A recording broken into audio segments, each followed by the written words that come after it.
우리 지역의 시사 이슈를 쉽게 풀어 이야기하는 시간 시사토크, 아나운서 김문정입니다. 한때 도민 수가 200만 명이 넘었던 전라북도, 이제 180만 선이 붕괴됐고 그 감소세는 더욱 급격해지고 있습니다. 출생률은 감소하고 청년층은 떠나고, 이런 모든 현상들이 지방 소멸이 미래의 문제가 아닌 당장 우리 눈앞에 닥친 위기임을 실감케 합니다. 그래서 오늘 시사토크에서는 전북의 인구 감소가 어느 정도로 심각한 수준인지, 또 현실적인 대책에는 어떤 것들이 있는지 이야기 나눠봅니다. 전라북도의회 송지용 의장, 예원예술대학교 사회복지대학원 최낙관 교수, 그리고 최영호 변호사 세 분 함께합니다. 어서 오세요. 네, 안녕하세요. 네, 인구 감소 그리고 지방 소멸, 사실 어제 오늘의 얘기는 아니고 우리가 참 많이 들어왔었던 얘기입니다. 먼저 현황부터 살펴야겠죠. 의장님, 이 감소세가 지속되고 있다는 건 아마 많은 분들이 아실 텐데 현 상황이 얼마나 심각한 수준인지요? 인구 감소의 현상은 지금 대한민국의 공통의 지금 의제가 되고 있고요. 특히 전라북도는 1966년도 255만을 정점으로 해서 통계청에서 발표한 것 보면은요, 올해 2021년 3월에 180만이 무너졌고요. 2021년 이 9월에 이 감소전 추세는 더 빨라졌다고 생각을 해요. 그래서 지금 그 잠깐 사이에도 한 7, 8천 명 정도가 줄어들었고요. 또 중요한 것은 우리하고 도세가 비슷한 경상북도, 경상남도, 강원도를 비교해도 14개 시군에서 감소하는 추세가 71.4%인데 그 나머지 지역, 아까 말씀드린 지역은 60% 중후반대에서 가장 전라북도가 지금 인구 감소가 최고치를 지금 차지하고 있다, 이렇게 말씀드릴 수가 있습니다. 네, 교수님께서는 사회복지시설 관리나 점검하면서 전북의 여러 지자체들 많이 돌아다니시는 걸로 제가 알고 있는데요.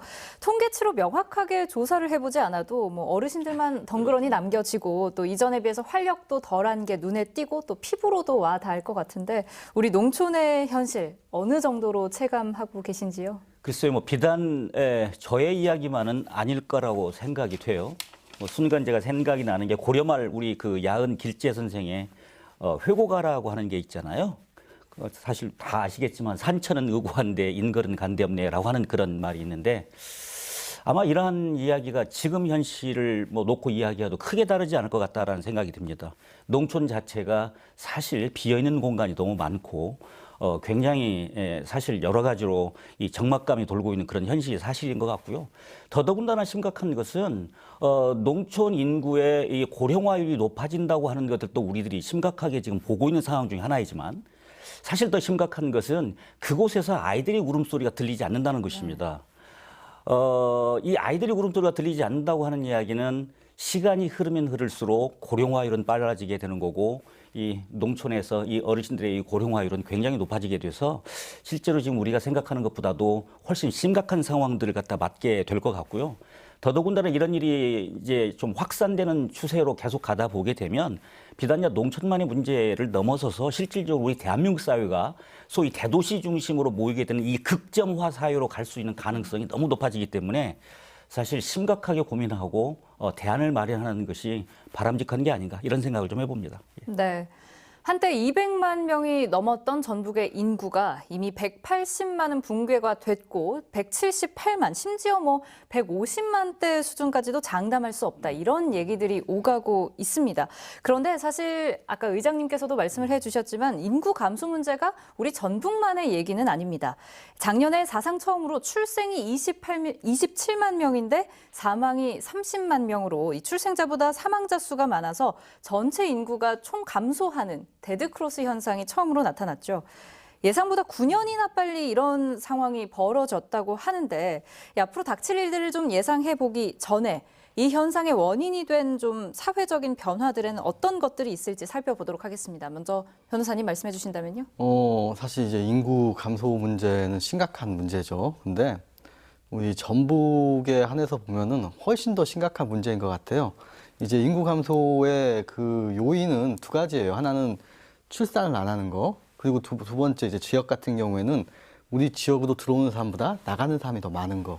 근데 지금 전북을 좀 살펴보면은 이제 2020년 합계 출산율이 전국 같은 경우에는 0.84명이고 전북은 0.91명이에요. 그러면 그 전국 평균보다 높네? 라고 네. 생각할 수 있는데 여기서 함정이 있는 게 이제 시단위와 도단위가 있거든요. 그러면은 시단위가 훨씬 적어요. 대도시권이 지금 출산율이 훨씬 낮고 도단위가 좀 높은 편인데 그러니까 서울 같은 경우 0.64명이에요. 근데 도단위에서 가장 낮은 게 지금 전북이에요.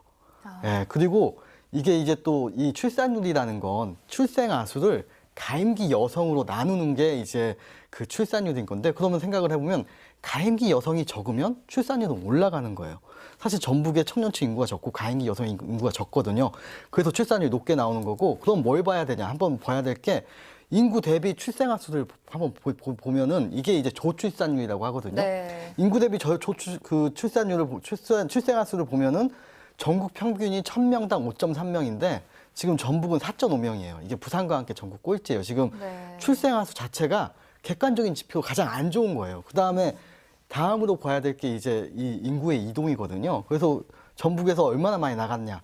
그래서 2000년도 이후로 순수 그냥 그 집계로 2000년도 이후로 전입자 수와 전출자 수를 이렇게 더해가지고 또 보면은 24만 명이 전북에서 빠져나갔어요. 근데 보면은 이제 이 인구 이동에서 보면은 재밌는 게 가장 많은 게 절대적인 숫자가 가장 많은 게 어딜까요? 서울이에요. 서울이 170만 명이 2000년대 이후로 170명이 빠져나갔는데 사실 근데 이 서울은 심각한 문제가 아니라 인천하고 경기 같은 경우에는 284만이 늘었어요. 그러니까 수도권 인구는 계속 늘어난다는 거죠. 예. 그리고 대부분의 이제 광역시가 있는 시도를 비교해 보면 뭐 시가 빠지든지 도가 빠지든지 하면 각자 증감이 다 서로 나눠지면서 그 인구가 크게 차이가 안 나요. 근데 전북 같은 게 충북이나 강원도도 사실 이렇게만큼 안 줄고 20년 동안 많이 줄었는데 더 심각한 건 2015년 이후예요. 2015년 이후에는 전북의 순유출 인구가 4만 6천 명이에요. 그런데 이게 각 시군별로 그냥 인구수 대비도 하지 않고 각 시군별로 이 순유출 인구만 따졌을 때 가장 높아요, 지금 전북이. 예.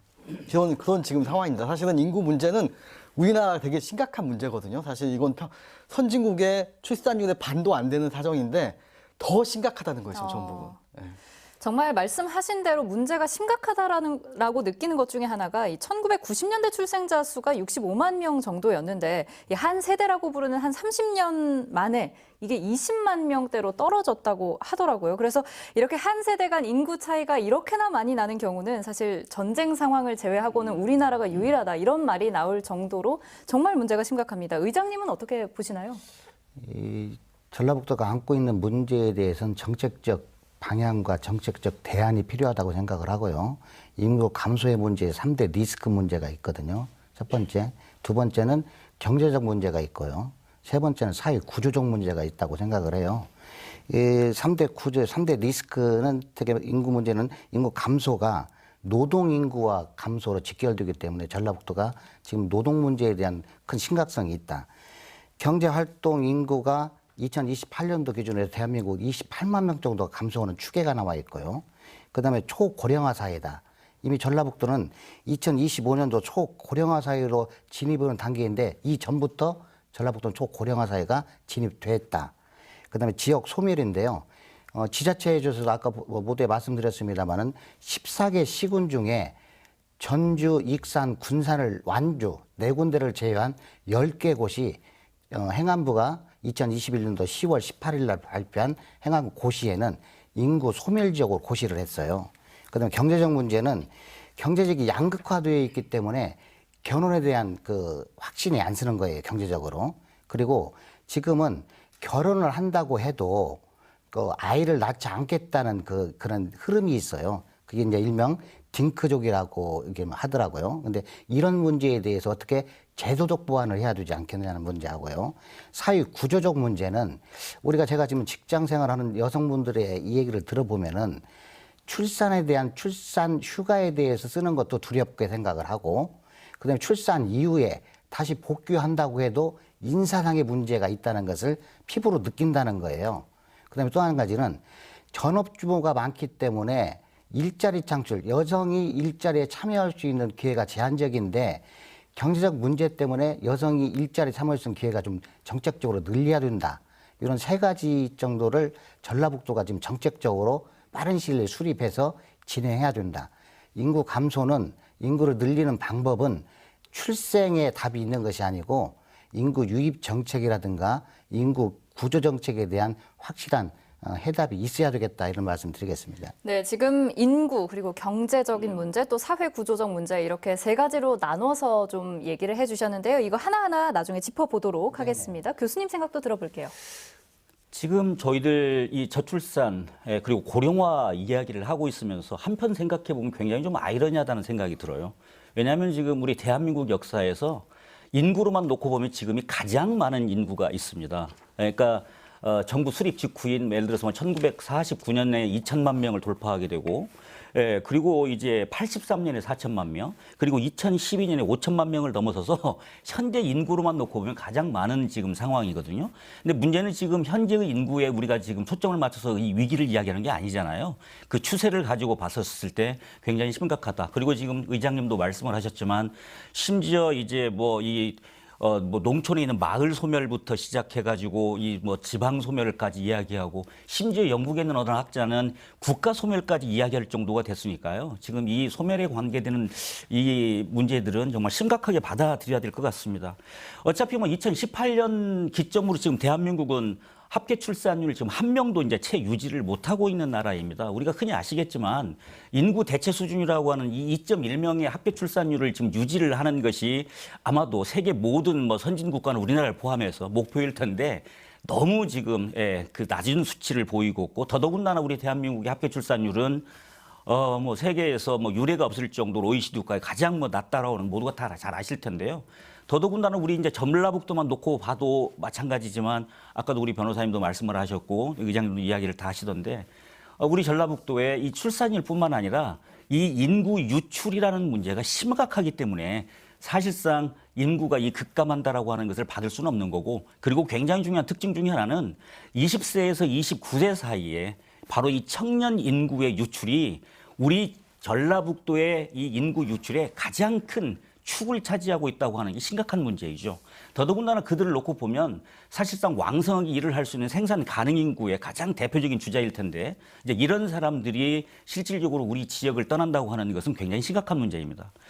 우리가 좀 주의 깊게 봐야 될 내용이 있습니다. 실제 지금 얼마 최근에 이 감사원에서 저출산 고령 정책에 대한 감사 결과를 발표한 게 있어요. 그걸 보게 되면 굉장히 이제 뼈아픈 우리가 그 지적을 갖다 받아들일 수밖에 없는 건데 실질적으로 노무현 정부 이래로 저출산 고령사회위원회가 만들어져서 지금 굉장히 여기에 많은 돈을 투입을 하게 됩니다.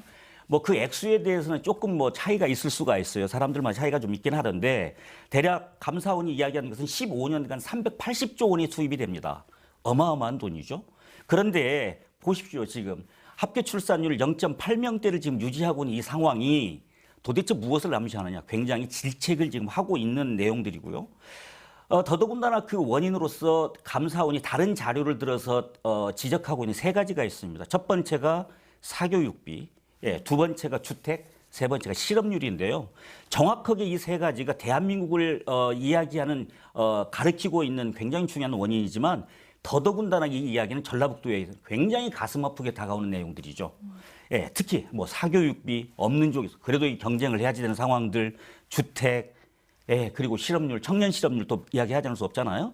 지금 이런 것 때문에 저희들이 정말 뼈아프게 좀 생각을 해야지 되는 거고 과연 대책들을 어떻게 세워야지 되는지 이제 그 이야기가 중요할 텐데요. 그 이야기는 아마도 또 차후에 또 아마 진행이 될 것 같아서 이 정도 좀 말씀 좀 드리도록 하겠습니다. 네, 저출생과 청년 인구 유출에 대한 전반적인 이야기들을 좀 해주셨는데요. 하나씩 좀 짚어보죠. 요즘 청년 문제부터 살펴보겠습니다. 청년들을 두고 연애, 결혼, 출산을 포기한 3포 세대다 이런 얘기가 있었는데 그걸 넘어서 요새는 뭐 5포, 7포 이런 얘기들이 나돌더니 아예 그냥 N포 세대, 다포 세대 이런 얘기가 나오더라고요. 뭐 내 집 마련은 물론이고 인간관계, 꿈, 희망 이런 것들이 아예 없는 정말 더는 포기할 게 없을 정도라면 정말 이게 나 혼자 살아남기도 버겁다. 이런 청년 세대의 현주소가 숫자로까지 반영된 것 아닌가 이런 생각이 드는데 변호사님 어떻게 보세요? 우리나라가 사실은 세계 경제 규모로 10위고 이제 1인당 국민소득도 3만 불이 넘어갔어요. 그럼 사실 세계 어느 나라를 가도 한국은 뭐 예전과 같지 않아요. 지금 잘 사는 나라, 굉장히 훌륭한 경제적으로 훌륭한 나라라고 지금 생각을 해요. 근데 왜 갑자기 청년 세대는 어렵다고 하고 왜 아이도 안 낳고 왜 이런 기이한 현상이 벌어졌을까요? 좀 생각을 좀 해봐야 되는데 뭐 여러 가지 뭐 아마 많은 담론들이 있을 거예요. 근데 이제 뭐 크게 봐서 두 가지죠. 하나는 사회 문화적 요인, 두 번째는 사실 경제적 요인인 건데 격차의 문제예요. 제 생각에 이게 시대 격차인 거죠. 저희는 사실 이 압축 성장을 하다 보니까 50년간 많은 시대가 변했어요. 그래서 지금 한참 대두되는 게 젠더 갈등이거든요. 여성들은 사실은 나도 이제 뭐 남자 여자 사실 지금 자라나고 지금 20대인 분들은 남녀의 갈등이 없어요. 사실 본인들은 남녀의 차별의 차이가 없는 거예요. 근데 사실 세대로 봤을 때는 굉장히 이제 저만 해도 뭐 남자는 부엌에 들어가면 안 된다. 뭐 여자는 이제 제가 막 어렸을 때 봤던 드라마예요. 여자는 결혼하면 집안일을 해야 되지 회사에 다니면 안 된다. 이런 게 공존을 하고 사실 있거든요. 그러면 이게 현재 어떠한 젊은 세대들이 기득권을 가진 기성세대들과의 어떠한 직장 내에서 이해를 하지 못하고 그리고 기성세대는 계속 여성은 불쌍하고 여성은 위태한 존재이기 때문에 여성에게 우대 정책을 피면 현재 20대 남자들은 이걸 이해를 못하는 거예요. 이런 어떠한 사회문화적 갈등에서 사실은 내가 과연 출산을 해야 되나. 출산하면 당연히 여성이 불리하거든요. 몇 년간의 사회가 그 경력이 단절이 되고 자신의 어떠한 신체까지 사가면서 아이를 낳아야 되고 또 몇 년간의 육아 기간이 필요하고 이런 되게 불리한 조건에서 내가 과연 다시 사회의 어떤 내 지위로 돌아갔을 때, 직장으로 돌아갔을 때 내가 이 경쟁력을 유지할 수 있느냐? 여기에서 지금 박탈이 되는 거죠. 사실은 이게 사실 서구같이 200년, 300년 동안 벌어진 일이었으면 당연히 여성들도 이제 차츰차츰 일을 하게 되고 차츰차츰 경력도 쌓게 되고 했겠지만 지금은 이 기성사대는 이걸 바라보지 못하는 거고 여기서는 또 다른 어떠한 경쟁 관계가 존재를 하게 되는 거죠. 이런 어떠한 사회문화적 원인이 하나 있고 경제적 원인은 사실은 양극화예요. 양극화가 어떤 게 있냐 보면 지금 사실 세종시는 출산율이 안 낮아요. 일반 어떠한 타 시도의 2배예요. 세종시의 특징은 굉장히 직업이 안정적인 공무원들의 도시란 말이죠. 그럼 사실 생각해보면 직업이 안정적인 공무원들은 아이를 낳는다는 얘기예요. 근데 이게 사실 그럼 다른 공무원 만들어야겠네? 라고 생각하는 순간 정책은 잘못되는 거예요. 사실 다른 민간에서도 공무원만큼의 안정적이고 좋은 적정 수준을 유지할 수 있는 소득을 줘야 되는 건데 지금 그렇게 못하고 있죠. 지금 사실은 양극화가 코로나 이후로 훨씬 더 벌어지고 있거든요. 보면은 이제 우리나라 산업이 잘 되고 있는데 뭐 IT나 전자나 게임이나 아니면 뭐 이런 어떠한 새로운 산업군들 전 세계 신흥 산업군에서 우리나라가 굉장히 발군의 실력을 보이고 있는데 그렇지 않은 산업군이나 뭐 중소기업이나 영세소상공인들은 오히려 지금 더 나락으로 떨어지고 있는 거죠. 그러니까 대기업, 공무원, 공공기관, 대기업에 취업을 한 사람들은 그나마 먹고 살만하고 출산을 할 수 있어요. 결혼도 할 수 있고. 그거 외에 속한 사람들은 점점 더 어려워지고 있는 현실이죠. 이게 뭐 정규직, 비정규직의 문제가 아니라 그 산업군에 속하지 않는 한. 그래서 워낙 도태되는 사람들이 많은 거예요, 우리나라는 지금. 그래서 양극화 문제가 더 심각한 거고. 사실 이 두 가지 요인이 가장 크지 않을까 생각이 듭니다. 네, 말씀을 듣는 중에 이 안정성이라는 키워드가 참 마음 깊이 다가오는데요. 현재로서 인구 문제는 사실 전남과 경북이 가장 심각하다고는 하지만 전북에서도 2016년에 데드크로스가 시작이 됐고 그 이후로도 현저한 감소세를 보여주고 있습니다.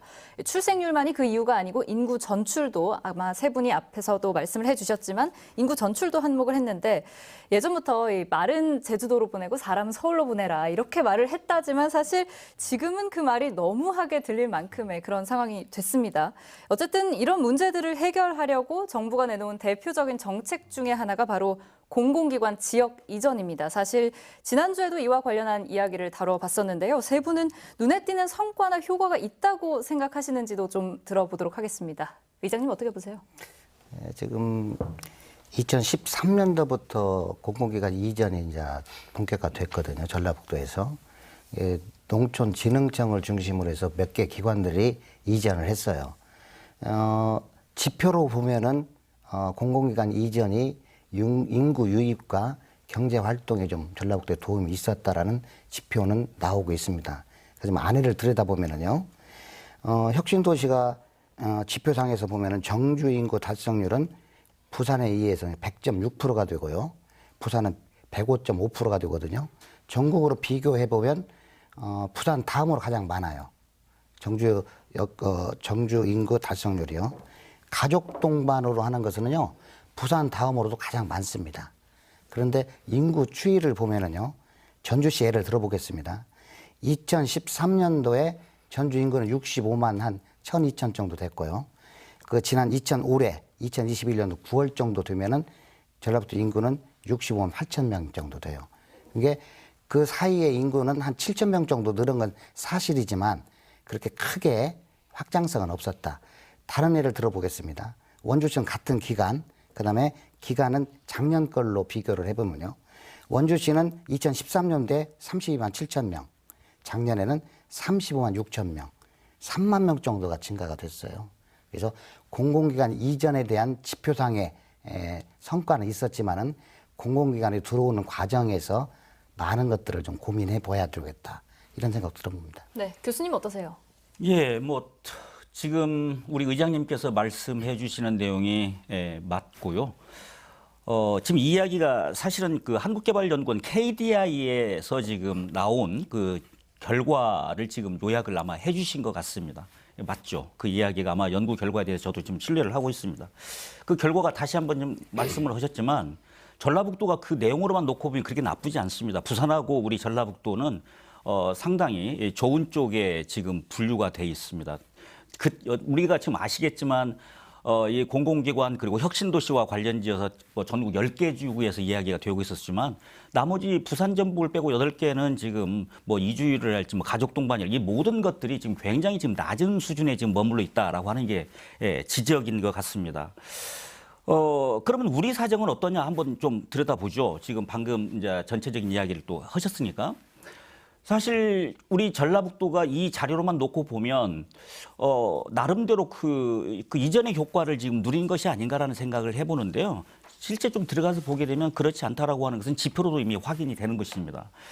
특히 이제 인구의 그 역진성이라고 볼 수 있는 감소와 관련된 문제를 제가 좀 살펴봤더니 실제로 이 그 공공기관 이전과 관련된 일이 2012년부터 시작해가지고 19년에 이제 마무리가 되는 거거든요. 우리 전라북도 이 시기가 상당히 일치합니다. 2012년부터 시작해서 2015년까지는 그동안 추락했던 전라북도의 인구 그리고 이 공공기관의 그 역할로 이전으로 약간 회복을 보이는 시기입니다. 그래서 2012년에 15년 사이에는 회복을 약간 보이다가 2015년 이후 16년부터는 다시 지금 빠지기 시작해요. 그러니까 그 효과가 사실은 지속적으로 갈 수 있는 게 아니고 잠시 반짝하는 그런 반짝 효과였고 그리고 그 반짝 효과도 사실상은 외부에서 들어오는 인구도 조금은 있었겠지만 사실은 우리 지역의 오히려 핵심부가 아닌 주변부에서 다시 그쪽으로 빨려 들어가게 되는 그런 상황 때문에 그 효과를 그렇습니다. 좀 누렸을 뿐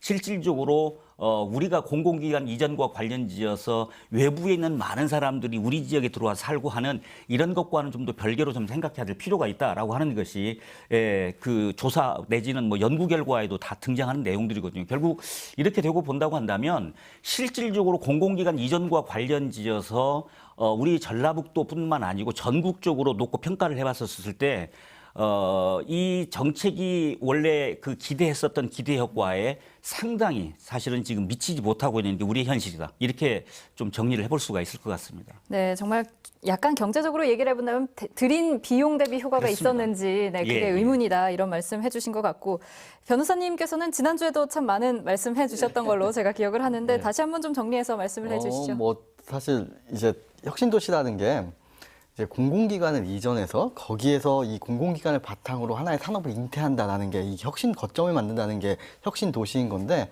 지금 말씀하신 대로 앞에서 보면 사실 2011년부터 2019년까지 인구가 사실은 수도권 대 비수도권 인구를 봐야 되거든요. 그래서 이 수도권 대 비수도권 인구의 어떠한 이 차이 폭이 이 증가 폭이 사실은 완화가 됐어요. 사실 2005년도 이 혁신도시를 만들기 계획할 때쯤 생각을 해보면 한 4, 5년 뒤에는 이제 수도권이 비수도권 인구보다 더 많아질 것이다 예상을 했는데 그게 한 시점이 한 7, 8년 뒤로 더 연기가 된 거죠.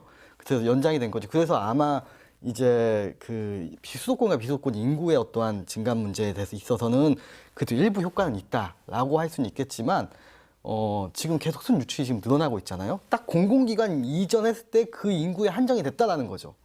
그 이상의 효과는 없는 거고. 그렇죠. 예. 그 이야기에 조금 덧붙여서 좀 말씀을 드리면 결국 실질적으로 이전만 해도 되는 게 아니고 우리가 흔히 이야기하는 그 지역의 뭐 지식산업과 관련된 것들이 좀 확장이 돼서 좀 더 장기적으로 누릴 수 있는 효과들을 우리가 좀 봤었어야지 되는 건데 진정 혁신 도시의 그 혁신이라는 것이 무엇을 의미하는 것인지 인프라, 대신 건물만 지어놓고 일반 기본적으로 쓸 수 있는 뭐 몇 가지의 서비스 업종들만 들어서서 인구를 만들어내는 것이 과연 혁신이냐? 그게 아니죠. 노무현 정부 이래로 만들었었던 혁신 도시의 원래 취지는 그게 아니잖아요. 사실 인구 분산을 통해서 대한민국 전체가 한번 좀 제대로 그 동력을 갖다가 그리고 이 발전을 갖다가 한번 누려보자라고 하는 게 취지였었을 텐데 그 취지하고는 지금 상당 부분 동떨어진 것이 사실이다. 이렇게 볼 수 있을 것 같습니다. 네, 예산 10조 원을 들인 공공기관의 지방 이전 정책을 비롯해서 지자체에서도 나름대로 많은 정책들을 고심해 왔다고 하는데요. 과연 내실이 있었는지는 조금 의문입니다. 우선 관련 영상 먼저 본 뒤에 이야기 이어가도록 하겠습니다. 기름진 호남평야 복판에 자리 잡은 마을. 마을 곳곳에 일제강점기 일본인 지주와 간부들이 살았던 집과 양곡 창고가 그대로 남아 있습니다. 마을 전체가 일제강점기 수탈의 역사를 증언하는 살아있는 박물관인 셈입니다. 지난 2017년 정읍시는 정부가 인구 감소 지역에 지원하는 공모 사업을 따냈습니다. 일제강점기 때 지어진 이 건물들을 주민 이용 시설과 숙박 시설로 만들어 수익도 내고 관광객도 유치한다는 계획이었습니다. 건물을 고치는데 국가 예산 10억 원에 정읍시와 도 예산 등 27억 원을 썼습니다. 그런데 이 사업 마을 활성화에는 별다른 도움이 되지 않아 보입니다. 지난해 말 공사가 끝났지만 당초 계획과 달리 카페와 숙박시설은 제대로 운영되지 않고 있습니다. 코로나19의 영향도 무시할 수는 없지만 전문성을 갖춘 운영자를 찾기가 쉽지 않았던 데다 애초부터 숙박시설을 운영할 수 없는 주거지역이라는 점을 따져보지 않은 게 문제였습니다. 아직 미비된 것이 좀 있는 것 같더라고요. 그래서 지금 준비는 다 돼 있는데 아직 게스트하우스로 지금 사용을 못하고 있어요. 같은 해 인구 감소 지역 지원 사업에 선정된 고창군은 27억 원을 들여 고수 산업단지 인근에 31필지 규모의 주택단지를 만들었습니다. 산단 근로자와 기존 주민들에게 분양할 계획이지만 산단 분양률이 38%에 불과해 계획대로 택지가 팔릴지 우려가 나옵니다. 지역민들 같은 경우는 전화가 가끔 한 번씩 와요. 분양 계획 언제 계획이 있냐 하면 이제 저희들이 이제 그런 말씀하시고 외부에서는 아직 그런 얘기는 아직 없는 것 같아요. 지난 2017년 처음 시작된 인구 감소 지역 지원 사업에 전북에서는 지금까지 7개 시군이 선정됐습니다. 그런데 지원 시군이 해마다 2곳에서 1곳으로 줄었고 10억 원이던 국가 예산 지원도 4, 5억 원 수준까지 떨어졌습니다. 사업비 대부분을 농특산물 판매장이나 창업 공간 신축 등 건물을 짓는 데 써 실효성이 있겠냐는 지적도 나옵니다. 공모 방식을 통한 일회성 지원보다 인구 감소 지역 특성에 맞게 장기적이고 체계적인 지원 방안을 마련해야 한다는 목소리가 높습니다. 네, 리포트의 요지는 인구 감소에 대해서 해결하려는 노력은 있었지만 실질적인 문제 해결이 되었느냐를 따졌을 때는 아직 그 노력이 좀 부족하다, 우려가 크다 이런 내용이었습니다. 아까도 얘기가 조금 나왔습니다만 최근 행정안전부에서도 지방 소멸을 막기 위해서 전국의 89곳을 지정해서 5년간 매년 1조 원씩의 예산을 투입하겠다 이런 입장을 밝혔는데요. 전북에서는 14개 시군 가운데 10개 시군이 그 대상이 됐습니다. 전주, 익산, 군산, 완주를 제외한 다른 모든 시군인데요. 여러 지표를 활용해서 선정을 했다고 하는데 교수님 먼저 이 대책 들어보셨죠? 어떻게 보시나요? 사실 글쎄요, 여러 가지 지표를 활용해서 지금 이렇게 정했다고 하는 건데요. 좋습니다. 일단 뭐 정책적으로 만들어서 이 인구 소멸을 지금 대응하기 위해서 국가가 지금 굉장히 고심을 했고 또 자구책을 지금 내놓은 건데요. 제가 보기에는 이 정책이 만들어진 것에 초점을 맞추기보다는 이게 향후 어떤 실효성을 가질 것인가에 관한 이야기를 하는 게 굉장히 맞을 것 같아요.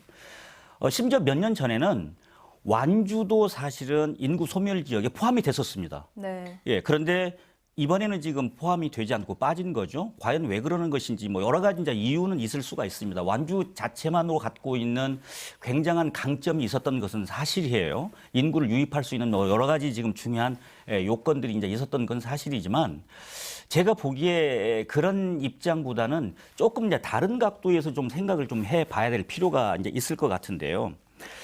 실질적으로 우리 그 지역에서 이제 그동안 이 정책이 아니고도 사실상 상당 부분 이 문제에 접근하기 위해서 도 차원에서 그리고 지자체 차원에서 많은 접근을 했었던 게 사실이죠. 그리고 굉장히 많은 돈을 또 투입을 했었던 것도 사실입니다. 이게 별개로 지금 이야기하는 거예요. 결국 이 이야기를 놓고 보면 지금 정부가 시행하고 있는 이 1조 원 규모의 이 정말 도움을 주려고 하는 이 자원들이 과연 어떻게 쓰일 것인지 좀 미루어 지금 짐작을 할 수 있을 것 같은데요. 우리 전라북도에서도 이 이전부터 시작해가지고 대략 6개 분야의 190개 사업으로 연간 사업비를 대략 1조가 넘게 지금 투입을 하고 있었습니다. 실질적으로 그러나 그 효과가 지금 미비하다고 하는 것이 뭐 결론이었던 것 같고요. 그 결론을 좀 구체적인 사례로 놓고 보면 이 일이 잘 됐으면 농촌에도 사실 좀 인구가 좀 늘어나게 되고 아기 울음소리도 아까 제가 말씀드렸지만 이런 게 있었을 텐데요. 작년도 주민등록 통계를 보면 좀 심각합니다. 왜냐하면 아이가 면 단위에서 한 명도 태어나지 않았었던 면이 세 군데가 되거든요. 자, 군산 인피, 정읍 이평, 부안 위도면에는 작년에 단 한 명의 아이도 태어나지 않았습니다. 자, 한 명 태어났었던 그런 면도 6개에 해당이 됩니다. 망성면, 송동면, 완주 동산경천, 진안의 안천, 고창의 성송면 같은 경우에는 단 한 명밖에 아이가 태어나지 않았어요. 지금 이런 이야기들은 과연 우리가 그동안에 무엇을 지금 했었는지 이 쏟아부었던 돈들이 과연 어떤 방식으로 흘러 들어갔는지 그리고 효과가 있었는지를 다시 한번 단적으로 보여주는 그런 사례가 아닌가 좀 싶어요. 결국 제가 볼 때 뭐 저출산 분야뿐만 아니라 청년 일자리 그리고 뭐 고령화 중장 그리고 농촌 활력화 등등 이런 것들을 많이 해요. 특히 완주 같은 경우에도 이 농촌 활력과 관련돼서 균형규촌과 관련돼서 많은 정책들을 편 걸로는 알고 있습니다. 그런데 그게 정말로 이번에 인구 소멸과 관련지어서 좀 더 높은 점수를 받았을 수 있었을까요? 이렇게 생각을 해보면 아니라는 생각이 좀 들어요. 왜냐하면 이 정책들이 과연 완주만의 독점적인 그런 나름대로 이게 브랜드 가치를 갖고 있었던 거냐를 생각해보면 아니라는 것이죠. 전국적으로도 이런 종류의 다양한 정책들은 있었습니다. 아마도 다른 방식 좀 생각을 해야 될 것 같고요. 완주 같은 경우에도 심지어 10만 도시를 지금 생각을 하고 있잖아요. 근데 그 10만 도시를 생각하는 것들이 다른 방식이라기보다는 아파트가 이번에 이제 대규모로 신축이 되게 됩니다. 그쪽으로 이제 인구들이 빨려 들어오게 될 텐데 이렇게 되면 10만 인구가 되게 된다는 거잖아요. 이게 과연 우리가 지금 바라보는 모습일까요? 그건 아니라고 생각하는 거죠. 결국 이것도 실제로 다른 지역의 인구들을 갖다가 그것으로 빨려 들어올 수밖에 없도록 만들어서 성장하는 그런 방식이라고 본다면 이것은 조금 다른 각도에서 바라볼 필요가 있다. 저는 이렇게 생각합니다. 네, 알겠습니다. 이제 특별법도 제정을 한다고 하고요. 구체적인 방향과 방안은 조금 더 지켜봐야겠지만 지역 산업을 발전시키거나 기업을 유치하는 게 더 효과적이지 않겠냐 이런 얘기도 나오거든요. 사실 변변한 대기업 하나 없고 조선 자동차 산업 이후에 이렇다 할 주요 동력이 없는 어떤 그런 전북의 현실을 생각한다면 미래가 없는 곳에 청년들을 마냥 있으라고만 할 수는 없잖아요, 의장님. 어떻게 네네네. 보세요? 저쪽으로 동의를 하고요. 18세에서 29세 청년 유출의 문제가 전라북도가 가장 큰 문제라고 생각을 해요. 그 자리는 뭐냐면 그만큼 먹고 살기가 어렵고 그 먹고 살기 위해서 일자리를 찾아서 떠나야 된다는 구조가 돼 있어요. 지금 현재 변변한 기업이 없다고 말씀하셨습니다마는 군산의 현대조선소, 대구 타타, 완주에 군산에 조선소가 있죠, 현대. 근데 떠난 지 오래됐죠. 완주의 현대자동차 10만 대 양산체제로 갔다가 6만 9천 대를 정점으로 찍고 작년에 3만 5천 대뿐이 만들지를 못했어요. 이게 산업 구조의 체질이 허약하다는 것이죠. 청년 인구 18세에서 29세 떠난 것이요. 통계를 보니까 순유출만 1,800명 정도가 돼요. 이것은 심각한 문제라고 생각하는데 저는 전라북도 산업 구조의 체질 개선을 위해서 그간 전라북도가 고생했던 것들이 반드시 올 거라고 저는 확신하고 있고 또 기회가 있다고 생각하고 희망이 있다고 생각합니다. 제가 예를 들어보겠습니다. 3차 산업혁명까지는 전라북도가 힘들었습니다. 장치 산업이기 때문에 중화학이라든가 뭐 되게 다른 지역으로 몰방돼 있었죠. 그지만 지금 언제 우리 앞에서는 4차 산업혁명이 들어와 있는 시점에 와 있어요. 근데 지금 현재 신재생에너지로 사업을 하겠다라고 선언한 기업이 있습니다. SK, 현대자동차. 여기는 R100이라는 게 있는데요. 신재생에너지를 가지고 사업할 수 있는 구조가 전라북도에 잘 준비되고 있고 그 사업 구조에 대한 체질 개선만 있다면은 그 기업들이 현대나 삼성이나 LG가 오지 말라고 해도 올 수밖에 없는 구조인데요. 쉽게 설명하자면은요. 앞으로는 그 산업 구조가 에너지로 바뀌는데요. 탄소중립 2050에 준해서 재생에너지로 생산할 수밖에 없는 구조라면은 가장 준비되어 있는 우리 지역, 수소, 탄소, 해상풍력, 태양광 이 에너지원을 가지고 산업구조의 체질 개선을 한다면 떠났던 인구가 들어올 수밖에 없고요. 그다음에 떠나지 않아도 되는 지역이 될 거라고 저는 확신하고 있고요. 그런 부분에 있어서 지금 전라북도와 정치권이 이 문제에 대해서 하루 미래의 먹거리를 위해서 최선을 다하고 있고요. 그중에 대한민국에서 가장 경쟁력이 있고 특화된 지역이 전라북도라고 생각을 합니다. 지금은 힘들고 어렵겠습니다마는 앞으로 산업 구조 체제의 개선만 필요하고 집중적 투자가 필요하다면 여기에 대해 투자를 해야 된다고 생각을 합니다. 네. 변호사님 생각도 궁금합니다. 뭐 우리 전북에 뭐 애플도 있고 페이스북도 있고 하면 얼마나 좋겠어요. 예. 저는 좀 그런 생각을 한번 해봤었어요. 그 이제 정보화 사회고 하니까 예전처럼 이렇게 뭐 물류나 교통의 어떠한 인프라가 중요하지 않으니 수도권 이외에서도 이제 우리도 얼마든지 해볼 만하다. 여기서 뭐 게임 회사도 있을 수 있고 뭐 플랫폼 회사도 얼마든지 있을 수 있고 왜냐하면 거기서 굳이 뭐 본사를 서울에 둘 필요는 없으니까. 근데 저는 최근에 좀 상징적인 사건이 하나 있다고 봐요. 다음 본사가 사실은 2012년도 제주도에 네. 이제 세웠어요. 근데 이제 카카오 합병 이후에 카카오가 최근에 판교에 이제 빌딩 하나를 통으로 임차를 하거든요. 그러면서 사실 다음 본사는 이전한다고는 안 해요. 그러면서 거기에 이제 본인들이 만들었던 자회사의 인력들 이제 통으로 이 빌딩에 놓는다고 하는 건데 사실 생각해보면 1990년대 이후에 2010년도까지는 수도권 비수도권의 인구 격차가 급격하게 이렇게 벌어지지 않았어요. 그때는 뭐냐면은 수도권 땅값 비싸니까 지방에다 공장을 지어서 거기다 공장 지으면 사람들 거기에 일단은 사람들이 뭐 이제 정주 인구가 생기고 인구가 늘어날 수 있다라고 생각했고 사실 많은 이제 수도권 기업들이 수도권 규제와 함께 지방으로 왔단 말이에요. 사실 근데 이게 산업의 변화와 함께 10년대 중반 이후에 급격하게 수도권 인구가 다시 증가를 해요. 사실 생각해보면 IT나 게임이나 이 미래 산업들은 사실 공장 땅은 필요 없거든요. 빌딩 뭐 사무실만 있으면 돼요. 사무실에 있으면 되니까 그 사람들이 요구하는 건 고급 인력이에요. 예, 실력 있는 인력이고 그 사람들이 가장 많이 구할 수가 있는 데가 어디냐? 사실 그러면 수도권인 거죠. 교통돼 있고 문화적 인프라돼 있고 의료 인프라돼 있고 교육 인프라돼 있고 이런 인프라들이 사실은 경쟁력이라는 거죠.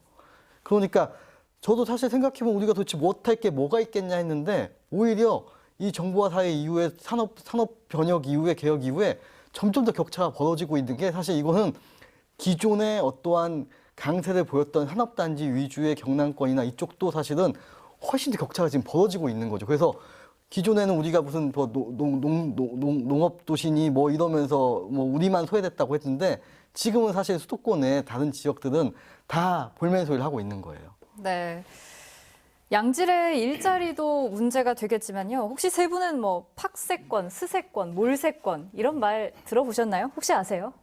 저는 잘 모르겠는데요. 예, 이게 역세권을 응용한 단어들인데요. 뭐 집 근처에 공원이 가까이 있는지 팍세권, 그리고 도보로 그 우리가 잘 아는 별다방 카페에 갈 수 있는지, 뭐 근처에 쇼핑몰이 있는지 이런 것들을 굉장히 지금 청년 세대가 중요하게 본다 이런 의미인데요. 그만큼 요즘 젊은 층에서 삶의 질을 중요시 여기고 또 여가를 충분히 즐길 수 있는 지역을 선호한다는 것도 좀 간과해서는 안 될 것 같습니다. 교수님 어떻게 보세요? 뭐 맞습니다. 뭐 전적으로 공감을 하고요. 잘 아시겠지만 지금 대한민국의 그 인구 정책들이 지금 3번에 걸쳐서 지금 진행이 됐었습니다. 2005년부터 시작해가지고 올해가 이제 제4차 저출산 고령과 관련된 지금 계획들이 이제 만들어져서 이제 시작이 되는 해예요. 완전히 기존의 내용들과는 달라졌습니다. 제가 이 말씀을 드린 이유는 뭔가요? 기존의 저출산 고령화 정책은 출산율 제고라고 하는 것에 포인트를 맞췄던 거예요. 거기에 방점을 찍었었습니다. 근데 실패했죠. 지금까지 15년 동안 해봤는데 결국은 뒤로 가게 됐습니다. 실패했다고 보는 거고. 근데 이 사실들을 지금 국가에서도 아주 심각하게 바라보고 있는 거고. 그래서 제4차 이제 저출산 고령 사회와 관련지어서 이제 그런 정책들을 이번에 이제 만들어냈는데 여기서 이야기는 제1번이 워라밸입니다. 예. 일과 삶의 균형이라고 하는 걸 정확하게 워라밸이라고 썼어요. 자, 이야기는 무슨 뜻일까요? 이제 인구와 관련된 문제 그리고 청년과 관련된 문제에서 다른 방식으로 접근을 해야 되겠구나라고 하는 생각들을 지금 정부도 했다는 뜻입니다. 자, 그런데 제가 보기에는 이 워라밸도 사실 중요한데요. 가장 기본적인 것이 안 돼 있으면 과연 이 워라밸이 가능할까라는 생각을 해봐요. 특히 우리 전라북도 지금 현실을 놓고 보면 아까도 우리 지금 우리 의장님 그리고 변호사님도 지금 두 분 패널께서도 말씀을 해주셨는데 참 안타까운 것은 너무 없는 곳에서 워라밸을 이야기를 했었을 때 과연 이게 효과가 얼마나 있을까를 생각을 해보는 거예요. 기본적으로 먹고 살 수가 있어야 되는 거 아니겠습니까? 근데 전라북도가 지금 그게 안 된다고 하는 것이 지금 심각한 지금 문제인 것 같고 지역 간 편차가 굉장히 크죠. 여러 가지도 있겠지만 자, 기본적으로 제 분야 중에 하나만 예를 들어보면 우리 사회복지 공부를 하고 사회복지사를 따게 되잖아요. 그러면 아시겠지만 인구 대비 사회복지와 관련된 기관시설들이 전라북도가 굉장히 많다는 사실 잘 아시겠죠. 자, 물론 당연히 여기서 많은 사람들이 자, 인력으로서 수급이 되게도 투입이 되게 됩니다. 그런데 굉장히 많은 좋은 사회복지사들이 예를 들자면 전라북도를 떠나게 됩니다. 왠지 아세요? 사회복지사라고 그래가지고 전국적으로 다 급여가 똑같은 게 아니에요. 지역의 편차가 너무 많아서 적어도 경상도 그리고 서울, 수도권 이렇게 가게 되면 훨씬 낫습니다. 여러 가지. 양질의 일자리가 더 많다 이런 그렇죠. 말씀이시네요. 급여부터 시작해서 굉장히 낮기 때문에 여기를 떠나는 거죠.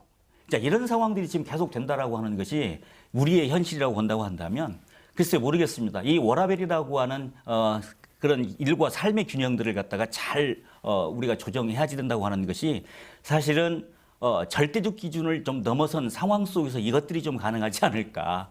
예, 이런 생각들을 좀 해보게 됩니다. 네, 의장님은 어떠세요? 최낙관 교수님께서 아까 말씀 중에 좀 제가 생각했던 것들이 잠깐 있는데요. 그 완주에 대해서 인구 얘기를 하셨잖아요. 몇 년 전까지만 해도 완주가 인구 소멸 지역이었는데 지금 발표한 거 보면 인구 소멸 지역에서 제외됐다. 제외됐습니다. 제가 이제 완주에 사는 그 상공단 그 근봉에 살고 있는데 아침에는 북쪽에서 남쪽에서 북쪽으로 자동차 행렬이 쭉 있어요. 그다음에 오후 되면은 그 북쪽에서 남쪽으로 쭉 이동을 합니다. 자동차가. 그 이유가 뭐겠습니까? 지역이 정주 여건이거든요. 문화, 예술. 이게 삶의 질을 높일 수 있는 장소, 공간, 그다음에 안정적인 교육을 받을 수 있는 교육기관 이런 것들이 좀 포함되어야 그 삶에서 정주하게 되어 있거든요. 비관은 애가 되겠습니다만 그런 시스템이 되지 않고서는 인구가 늘릴 수가 없다. 또 한 가지는요. 특정 지역을 지칭해서 죄송합니다만은 전라남도 해남의 사례가 대표적인 예예요. 전남 이게 지금 정부 정책이 출생 수를 놓고 방점을 찍었거든요. 그런데 그것은 잘못된 방식이고 잘못된 제도라는 것이죠. 해남이 핫할 때는 인구수를 얘기를 했어요. 이게 1세 때 출생 0세 1세 때 출생률이 800명대였거든요. 1년에. 그런데 그 아이가 5년 후에 통계를 보니까 300명 이상이 빠졌어요. 근데 초등학교 들어갈 8년 후에 또 재보니까 그 수치는 더 엄청 빠진 거예요. 그러니 많은 예산을 들여서 출생에 지원을 했는데 그 출생의 방점이 아니고 사실은 이 체계, 시스템을 바꿔야 된다는 거예요. 정부가 하루속히 이런 부분에 대해서 인지를 하시고 이런 부분에 대해서 좀 더 투자를 해야 된다고 생각을 해요. 아까 방송에서 잠깐 봤는데 1조를 투자하는데 1조에 대한 방향성에 대해서 어떻게 투자할 것이냐, 과연 출생에 지원을 할 것이냐, 시스템에 지원을 할 것이냐는 문제가 있는데요. 이런 문제를 심각하게 전문가 집단과 같이 토론하고 수기를 하는 과정이 있어야 예산도 절감하고 그 예산이 효율적으로 쓰이면서 여러 가지 결과물이 나오지 않겠냐. 저는 그렇게 생각을 합니다. 지금 완주 말씀을 하셨으니까 조금 첨언을 좀 해야지 될 것 같은 생각이 드는데요. 제가 볼 때 이 완주의 성공은 그 정주 여건이라고 하는 것들도 굉장히 중요합니다. 당연히. 그런데 그 정주 여건을 만드는 것들은 실질적으로 자치단체에 정말 의식 있는 그리고 나름대로 그것과 관련지어서 우리가 무엇인가를 해내야 됐다고 하는 나름대로 이 명확한 목표가 있지 않으면 불가능하잖아요. 근데 그 불가능하다는 이야기는 사실은 재원이 좀 뒷받침돼야지 되는 건데 실질적으로 완주 같은 경우에 제가 보게 되면 군 단위이지만 실질적으로 전주 그리고 군산에 이어서 이 군 단위 중에서는 가장 재정 자립도가 높은 지역입니다. 그러니까 실질적으로 움직일 수 있는 폭이 나름대로 꽤 크다고 보는 거고, 그리고 또 하나는 그 공단으로 구성이 되어 있는 이 완주에 나름대로 이 새로운 정주 여건을 만들기 위해서 많은 사람들이 굉장히 많이 노력한 그런 결과가 아닌가 싶어요. 지금 또 해남도 이야기하셨는데요. 또 다른 예가 있습니다. 지금 뭐 보시면 아시겠지만 작년에 우리 자치단체에서는 임실군이 전국에서 두 번째로 높은 그 합계 출산율을 보였어요. 1.77명입니다. 엄청난 숫자로 지금 증가를 했죠. 과연 여기에서 왜 이런 일이 벌어졌는지는 좀 더 자세히 좀 봐야 되겠는데 임실군에서 굉장히 많은 이 출산과 관련된 정책들을 좀 쏟아부었다고는 지금 하고는 있습니다. 저는 뭐 그런 여러 가지 상황을 지금 놓고 보면서 제가 미처 생각하지 못했던 것이 지금 의장님께서 말씀을 하신 건데 뭐 5년, 10년 후를 쳐다보니 그때는 또 많이 빠졌다라고 하는 이야기를 들어보니까 실질적으로 지금 작금의 상황 속에서 출생률을 올리는 것도 중요했지만 그들이 오랫동안 그 지역 내에 남아서 살아갈 수 있도록 하는 통합적인 모든 삶을 갖다가 좀 나름대로 종합적으로 구성해서 삶의 가치를 높일 수 있는 이런 시스템의 재정비가 굉장히 더 중요하구나라는 생각에 공감을 좀 하게 됩니다. 네, 그러니까 교수님 말씀을 잘 듣다 보니 생애 주기별 지원이 그렇습니다. 또 반드시 필요하다 이런 생각이 드는데요. 정말 인구 유입에는 정주 여건, 환경 조성과 더불어서 말씀하신 재정 자립도를 높여서 각종 지원책을 마련하고 이를 유지할 수 있는 게 굉장히 중요하겠구나 싶은데 앞으로 전북 인구의 감소세를 줄이고 오히려 많은 이들이 찾는 지역으로 만들 수 있기 위해서는 그럼 어떤 변화들이 필요할지 또 어떤 방안들이 있을지 좀 들어보도록 하겠습니다. 변호사님 먼저 해주신다면요. 이제 아까 그 많은 인프라가 있잖아요. 그 뭐 교통, 교육, 뭐 산업, 문화 이런 인프라가 있는데 사실은 이걸 1대1로 만약에 전주가 서울하고 비교를 한다? 아니면 정읍이 서울하고 비교한다? 사실 이렇게 하면 상대를 할 수가 없는 거예요. 그래서 지금 사실은 경남이나 경북이나 이 전남에서는 메가시티 얘기가 나오는 거예요. 우리가 사실 경남 같은 경우에는 묶어놓으면 800만 원인데 사실 그러면 수도권 뭐 경기도나 서울하고 비등비등 우리가 1대1로 할 수 있지 않겠냐. 사실 이 거리의 문제보다는 예전엔 거리가 중요했죠. 왜냐하면 버스 타고 뭐 수십 분인데 지금은 뭐 자동차나 교통이 잘 돼 있기 때문에 어떤 면적이 중요하지 않아요. 우리가 800만을 묶어놓고 거점을 하나씩 만들자. 하나는 뭐 산업의 거점이 있고 하나는 문화의 거점이 있고 하나는 교육의 거점이 놓고 어떤 주거의 거점을 놓고 하나의 통합을 해가지고 이런 거 지금까지는 이 각 기초 지자체가 각자 도생으로 했다고 한다면 우리가 광역부터 묶고 지자체 단위에서도 조정을 우리가 한번 해보자라는 게 메가시티 어떤 구상이에요. 근데 이런 어떠한 거점을 나누고 우리가 사실 14개, 그러니까 사실은 뭐 800만 있죠. 우리가 200만도 적은 인구는 아니에요. 어떻게 보면. 각 도시국가 수준은 될 수도 있어요. 어느 도시국가든. 그럼 200만 13, 14개 시군이 있으면 이걸 그냥 하나하나 붙여놓고 생각을 해보면 어떻게 서울이나 뭐 인천이나 이런 데과 1대1로 이길 수가 있겠어요. 그러면 이걸 묶어놓고 우리가 조정을 해보자. 각 기능을 한번 조정을 해보자. 하나하나 인프라가 우리가 지금 이 전주에 모든 거 두려고 하고 군산에 모든 거 두려고 하면 절대 서울을 이길 수 없으니 우리가 200만 놓고 각 기능을 분산을 해서 정주 여건이나 우리가 산업 인프라나 여러 가지를 한번 서울과 비교할 수 있게끔 한번 해보자라는 어떤 구상이 하나 있어야 되고 이제 저는 이거는 사실은 장기적인 과제인 거죠. 그리고 두 번째 우리가 할 수 있는 과제 중에 하나는 아까 이제 아마 순창하고 임실이 출산율이 높게 나왔어요. 저도 거기에 대해서는 굉장히 이제 이해를 하는 게 제 주위에서 출산할 때쯤 되면은 주민등록 이전하고 그때 큰 돈을 줬어요. 300만, 500만 이렇게 주니까 돈을 타고 다시 이제 사는 것으로도 이출을 하는 거죠. 그래도 그나마 저는 현금 지급이 그나마 그래도 출산율을 그 효과가 있다고 봐요. 지금 우리나라 지금 한 해에 그 출산 뭐 인구 정책으로 쓰는 돈이 46조예요. 그러면은 이거를 한 해 신생아로 나누면 30만 명으로 나누면 1억 5천이에요. 그럼 사실 여러 가지로 이렇게 뭐 모르겠어요. 어떻게 쓰는지는 잘 모르겠지만 여러 사업 쪼개가지고 별 효과 없이 쓰지 말고 그냥 신생아한테 통으로 줘버리자. 그리고 낳으면 사실 성인 될 때까지는 국가에서 대부분 책임을 져주자. 사실 이건 국가의 생존의 문제이기 때문에 현금 지급이 이건 사실 뭐 복지나 퍼주기식의 문제가 아니라 국가의 생존의 문제이거든요. 이 어떠한 지금까지 예산의 쓰임에 관해서 한번 고민을 한번 해봐야 될 부분인 것 같아요. 네, 정말 영리하게 전략을 짤 필요가 있다 이런 생각이 드는데요. 의장님 생각도 들어보겠습니다. 지금 이제 대도시와 전라북도가 단순 비교해서 대도시의 정책이 바르고 전라북도 제도가 좀 부족하다. 이분법적으로 나눌 수는 없다고 생각을 해요. 지금 시스템 틀리기 때문에.